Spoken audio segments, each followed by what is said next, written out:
Okay, so why is it that most small talk feels so limp and flaccid? It's because both people know that no actual interaction is taking place. People are pretending to have a conversation and they're sharing bare minimum details. There's no emotion being experienced. If you want to actually build a connection with another person, you have to take them on what I call an emotional journey. Now, to be clear, when I say an emotional journey, this doesn't need to be some heavy, dark thing. It's just any conversation you have where both of you share an emotion together. Let's imagine you and another person go on a date. If you want to build a connection with that person, you need to have a conversation where there's a rise and fall in emotion. If you go from that rise and fall and you still like each other and want to continue interacting at the end of that emotional journey, you've built a stronger connection. Now, an emotional journey could be anything. Talking about a coworker you both hate, getting excited about a Marvel movie, having an interesting debate about politics. It can be anything.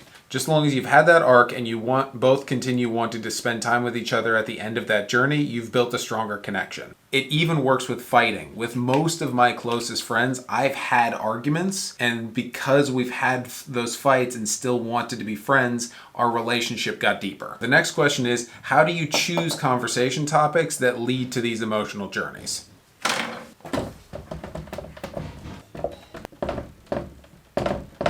So let's imagine that you want to build a connection with another person. The most common strategy I've seen is for somebody to ask lots of questions about the other person's interests and hope to find a place of mutual connection. This strategy can work, but you're also really dependent on the idea that you guys share strong mutual interests. This is the approach I use that's much better. A few months ago, I met a barber.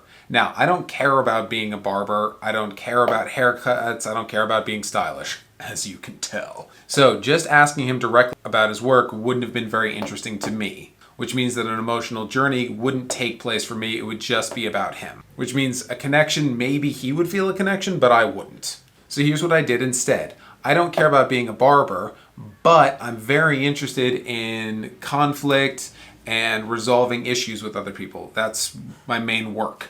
So I asked him, what do you do when somebody comes into your barbershop and they want a haircut that you know will look really bad on them? How do you handle that situation? That addresses his interest, and it's also interesting for me, which creates an atmosphere where we could go on an emotional journey together and a connection can take place. We eventually got into a really interesting discussion on how he negotiates with a client and gives them a compromised hairstyle that both fits the idea that they had in their head and what will actually look good for their head shape and face.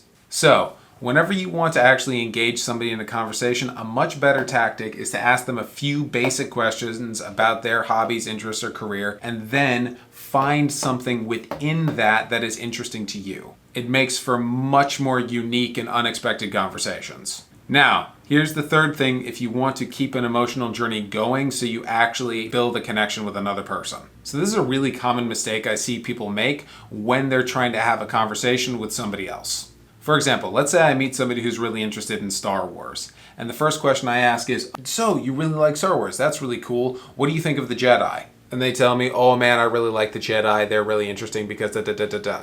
Then I jump and say, okay, and the aliens, do you think the aliens are really cool? For this person, yeah, the aliens are interesting, but I like the design and I like the Star Wars universe. Okay, cool. And what about George Lucas? He's a really great director. For me, I'm trying to show interest in the other person, but I've jumped from these three different subjects and they have no clue where I'm going. This is a really unpleasant feeling for the person you're talking to. It's like being in a car and having somebody hit shuffle in the middle of every song. You can't actually get into a conversation or share anything. Instead, it's a much better strategy to choose one subject and just ask multiple questions about it and follow that topic. If I ask him, okay, what do you think of the Jedi? And he tells me what I think, I can then follow up and ask, do you think that we need more hero type characters in modern society? I could say because we had the Jedi before and we kind of have been going more and more towards the anti-hero. Do you think we need to go back to having heroes in modern society and modern media? Then the conversation can continue. It's a new interesting question. He could say, yes, we do, or no, we don't. So let's imagine he says, no, I don't think we need to go back to that traditional hero archetype. I can ask him, okay, Why do you think that we don't need those narratives anymore? And the conversation continues. You're just asking interesting questions and continuing down one theme. So, to recap, if you want to build a connection with another person, you need to take them on an emotional journey where you are both connecting or resonating about a topic. To find topics where you can build emotional journeys, find topics that they're interested in, and then find a sweet spot or a connection to your own interests. Finally, when you find a topic, follow it all the way to the end and keep on that theme for an amount of time so that you can actually start and end this emotional journey. If you want more content on how to have functional conversations and connect with other people, please consider subscribing.